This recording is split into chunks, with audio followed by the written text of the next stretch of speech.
ओम गणेश हर हर महादेव। कर्मकांड बाय आनंद पाठक में एक बार पुनः आप सभी का मैं स्वागत करता हूं। आज एक ऐसा चरित्र, ऐसा व्रत आपको श्रवण करवाऊंगा जिसके विषय में सब लोग जानते हैं और खास करके जब रक्षाबंधन राखी का त्योहार होता है तब उसके विषय में मुहूर्त के रूप में हम देखते हैं जिसका नाम है विष्टि या तो बदरा। वो है क्या, बहुत ही संक्षिप्त में उसकी मैं कथा सुनाऊंगा, उसके व्रत की विधि बताऊंगा और यह करने से कितना अद्भुत और महान फल प्राप्त होता है वह भी मैं आपको श्रवण करवाऊंगा।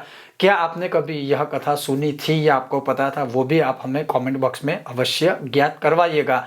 अगर आपको यह विषय वीडियो पसंद आता है तो लाइक कीजिएगा, शेयर कीजिएगा और चैनल पर नए हो तो सब्सक्राइब कीजिएगा। तो चलिए शुरू करते हैं। तो राजा युधिष्ठिर ने यह प्रश्न किया था कि हे भगवान कृष्ण को यह प्रश्न किया था कि पृथ्वी लोक के ऊपर भद्रा विष्टि नाम से प्रसिद्ध है, वह कैसी है, कौन है, वह किसकी पुत्री है, उसका पूजन किस विधि से किया जाता है, कृपया यह बताइए। क्योंकि मैंने इस विषय में बहुत भिन्न भिन्न प्रकार की कथाएं श्रवण की है या फिर मुझे यह पता है कि यह भद्रा काफी अशुभ है और काफी डरावनी है। क्या यह बात सत्य है? ऐसा युधिष्ठिर ने भगवान श्री कृष्ण को पूछा और तब जाके भगवान कृष्ण ने कहा कि हे राजन, यह जो बदरा आप बता रहे हैं वह भगवान श्री सूर्य नारायण की पुत्री है, कन्या है। यह भगवान सूर्य की पत्नी छाया से उत्पन्न हुई है और शनैश्चर अर्थात शनिदेव की सगी बहन है। यह काले वर्ण वाली है, क्योंकि जो आप मुझे बोल रहे थे कि यह काफी डरावनी है तो उसका स्वरूप सुनिए कि वह काले वर्ण वाली है, लंबे बड़े बड़े केश वाली है, बड़े बड़े दांतों वाली है और बहुत ही भयंकर रूप वाली है। जन्मते ही वह संसार का ग्रास करने के लिए दौड़ी, यज्ञों में विघ्न बाधा पहुंचाने लगी और उत्सवों तथा मंगल यात्रा आदि में उपद्रव करने लगी और पूरे जगत को वह पीड़ा पहुंचाने लगी। मतलब जो बदरा है वो क्या है, इसे सिर्फ मत सुनिएगा, उसे समझने की भी कोशिश कीजिएगा। उसके इस स्वभाव को देखकर भगवान सूर्य अत्यंत चिंतित हो उठे और उन्होंने शीघ्र ही उसका विवाह करने का विचार किया। तब जिस भी देवता, जिस भी असुर या जिस भी किन्नर आदि से सूर्य नारायण ने इस बदरा के विवाह का प्रस्ताव रखा, तब उस भयंकर कन्या से कोई भी विवाह करने को तैयार नहीं था। क्यों करेगा ऐसी कन्या से कोई विवाह? दुखी होकर भगवान सूर्य नारायण ने अपनी कन्या अर्थात इस बदरा के लिए विवाह मंडप बनवाया था, लेकिन उसने दुखी होकर वह जो मंडप था, तोरण आदि था, सबको उखाड़ कर फेंक दिया और उस बदरा ने वहां उस समय जितने भी लोग उपस्थित थे सबको दुख और कष्ट देने का निर्णय किया। फिर सूर्य नारायण ने सोचा कि इस दुष्टा कुरूपा स्वेच्छाचारिणी कन्या का विवाह किसके साथ किया जाए। इसी समय प्रजा के दुख को देखकर ब्रह्मा जी भी सूर्य के पास आकर उनकी कन्या द्वारा किए गए दुष्कर्मों को बतलाया। यह सुनकर सूर्य नारायण ने कहा, हे ब्रह्मन, आप ही तो इस संसार के कर्ता और भर्ता हो, फिर आप मुझसे ऐसा क्यों कह रहे हो? जो भी आप उचित समझे वही करें। सूर्य नारायण का ऐसा वचन सुनकर ब्रह्मा जी ने विष्टि को बुलाकर कहा, हे बद्रे, बव बालव कौलव आदि करणों में अंत में तुम निवास करो और जो व्यक्ति यात्रा, प्रवेश, मांगल्य कृत्य, खेती, व्यापार, उद्योग आदि कार्य तुम्हारे समय में करे, उन्हीं में तुम विघ्न करो। हर एक को कष्ट मत पहुंचाओ, हर एक लोगों को दुख मत दो। ब्रह्मा जी ने ऐसा कहा। 3 दिन तक किसी प्रकार की बाधा न डालो। चौथे दिन के आधे भाग में देवता और असुर तुम्हारी पूजा करेंगे। जो तुम्हारा आदर न करे उनका कार्य तुम ध्वस्त कर देना। इस प्रकार विष्टि को उपदेश देकर ब्रह्मा जी अपने धाम को वापस चले गए। इधर विष्टि भी देवता, दैत्य, मनुष्य सब प्राणियों को कष्ट देती हुई घूमने लगी। महाराज, इस तरह से बदरा की उत्पत्ति हुई। मतलब जो मुहूर्त शास्त्र में बदरा को प्रवेश करवाया गया है उसका कारण ये है कि जो ब्रह्मा जी ने उसको स्थान दिया था, अन्यथा वो तो हर समय हर जगह हर लोगों को दुख पहुंचाती होती। इसी वजह से ब्रह्मा जी ने यह युक्ति सुझाई और फिर उसको मुहूर्त में यह जो बव बालव करण आदि होते हैं जिसमें बदरा होती है उसमें उसको स्थान दिया और इस तरह से बदरा की उत्पत्ति हुई और वह अतिशय दुष्ट प्रकृति वाली है, इसीलिए मांगलिक कार्यों में उसका अवश्य त्याग करना चाहिए। इसीलिए जब शुभ कार्य होते हैं तब अवश्य मुहूर्त आदि देखकर ही किया जाता है। लेकिन अभी के समय में जो कुछ चल रहा है वो आप सबको पता ही है। फिर बदरा 5 घड़ी मुख में रहती है, 2 घड़ी कंठ में, 11 घड़ी हृदय में, 4 घड़ी नाभि में, 5 घड़ी कटी में और 3 घड़ी पुच्छ में स्थित रहती है। जब बदरा का मुख होता है, जब बदरा का मुख होता है तब कार्य का नाश होता है। कंठ में धन का नाश होता है, हृदय में प्राण का नाश होता है, नाभि में कलह, कटी में अर्थभ्रंश होता है और पुच्छ में निश्चित रूप से विजय एवं कार्य सिद्धि हो जाती है। मतलब बदरा की जो पुच्छ होती है वह शुभ है, लेकिन बाकी सारी चीजें अशुभ है। और इस प्रकार से बदरा का 12 नाम है। बदरा के 12 नाम है। कौन कौन से है? तो बदरा के जो 12 नाम है वो ये है: धन्या, दधिमुखी, बदरा, महामारी, खरानना, कालरात्रि, महारुद्रा, विष्टि, कुलपुत्रिका, भैरवी, महाकाली और असुर क्षयकरी। और यह जो नाम है यह स्तोत्र के माध्यम से काफी ही अच्छा एक स्तोत्र है।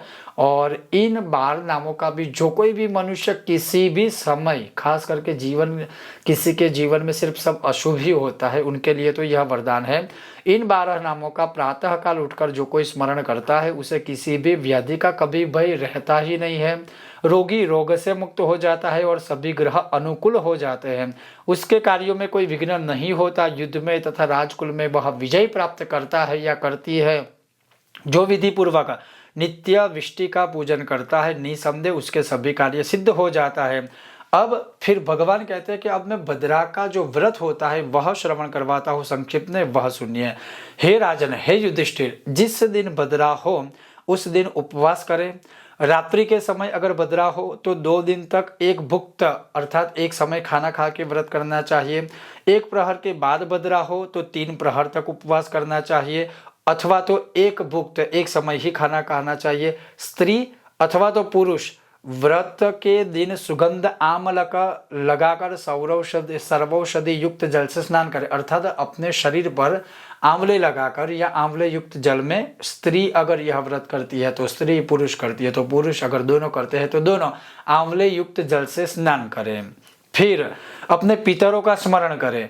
फिर कुशा की बदरा की मूर्ति, अब ध्यान से सुनिएगा, जो दर्भ होता है, कुशा होती है जिसका आसन हम प्रयोग करते हैं साधना आदि में बैठने के लिए, उस कुशा की एक पुतले जैसा या पुतली जैसा बना दीजिए, एक मूर्ति के जैसा प्रकार वाला बना दीजिए।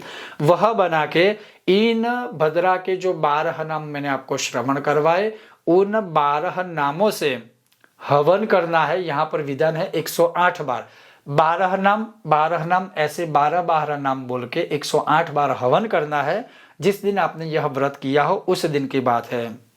और हवन करने के लिए सफ़ेद तिल लेने हैं, घी और उबले तो होते ही है, और जो समीदा जिसे लकड़िया कहा जाता है, लेकिन समीद शब्द जो है वह उचित है, तो समीद का प्रयोग करना चाहिए। पवित्र वृक्ष के या पवित्र पौधे या पवित्र समीदों का प्रयोग कीजिए।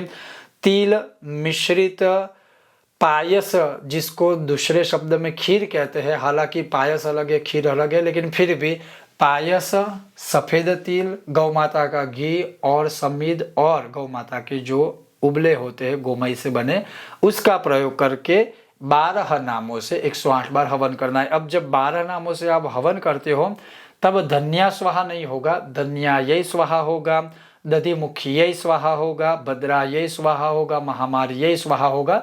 मैं चतुर्थ विभक्ति लगा के नमः शब्द, उसमें जब शब्द का प्रयोग किया जाता है तब चतुर्थ विभक्ति के साथ वह स्वाहाकार होता है, तो वो नाम भी मैं दे दूंगा या फिर नीचे लिंक दूंगा जिसमें से आप यह ग्रहण कर सकते हो, प्राप्त कर सकते हो।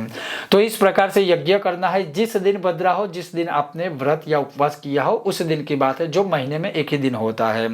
और इस प्रकार करने के बाद फिर जब यह पूरा व्रत हो जाता है उसके बाद सायंकाल को बदरा को, उस कुशा की जो पुतली है, मूर्ति बनाई है, उसको प्रार्थना करना है कि छाया सूर्य सुते देवी विष्टि रिष्टार्थ दायिनी पूजितासी यथा शक्तिया भद्रे भद्र प्रदा भव, अर्थात मुझसे जो भी जैसे भी पूजा हुई आप उसका स्वीकार कीजिएगा, और जाने अनजाने में कोई गलती हुई हो, क्षति हुई हो तो मुझे माफ कीजिएगा, बस ऐसे प्रार्थना करनी है।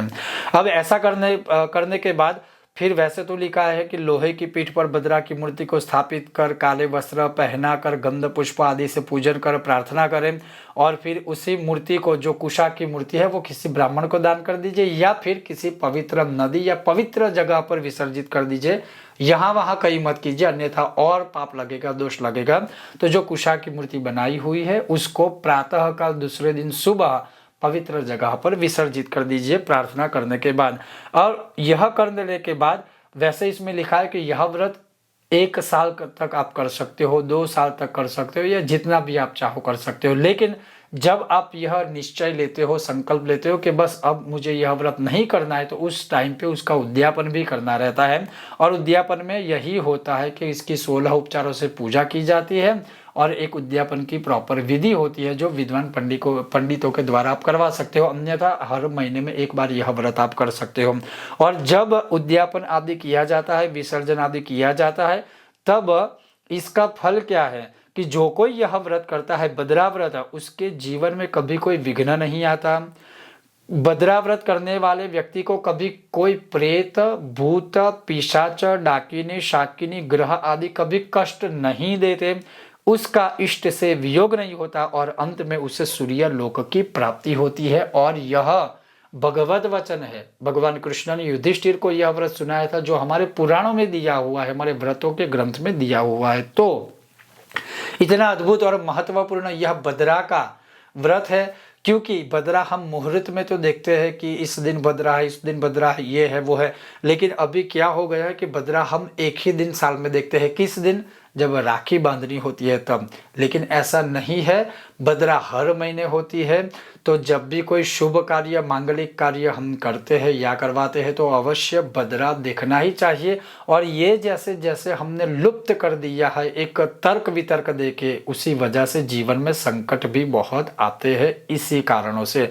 तो बाकी सारी चीज़ें तो ठीक है, लेकिन बद्रा का यह महत्व जो साक्षात भगवान ने कहा है, और मुझे अपेक्षा भी है कि बद्रा के विषय में जो भी उसकी उत्पत्ति कैसे हुई थी, उसका महत्व क्या है, उसके 12 नाम क्या है, और मैं इस 12 नामों के साथ इसका स्तोत्र भी जो 2-3 श्लोकों का है वो अपनी लिंक में वेबसाइट पर रखूंगा, ताकि आप भी चाहो तो नीचे इसका पाठ पठन आदि कर सको। क्या आपको अभी तक इस कथा के विषय में ज्ञात था? अगर था तो आप कमेंट बॉक्स में अवश्य हमें बताइएगा, और अगर नहीं था तो वो भी आप चाहे तो हमें बता सकते हो। लेकिन ये बहुत ही अद्भुत व्रत है, बहुत ही श्रेष्ठ व्रत है। और मैं ये भी कहूँगा कि आप सिर्फ 3 या 4 महीने तक 3 या 4 बार कीजिए और फिर देखिए कितने परिवर्तन होते हैं जीवन में, अवश्य बहुत। तो ये था बहुत ही उत्तम, अद्भुत और अमूल्य व्रत और विषय। आपको यह विषय वीडियो कैसा लगा मुझे बताइएगा, और अगर आपको यह विषय वीडियो पसंद आया हो तो लाइक कीजिएगा, शेयर कीजिएगा, चैनल पर नए हो तो सब्सक्राइब करना मत भूलिएगा। देखते रहिए कर्मकांड बाय आनंद पाठक मेरे साथ। ओम गणेश, हर हर महादेव, जय श्री कृष्ण।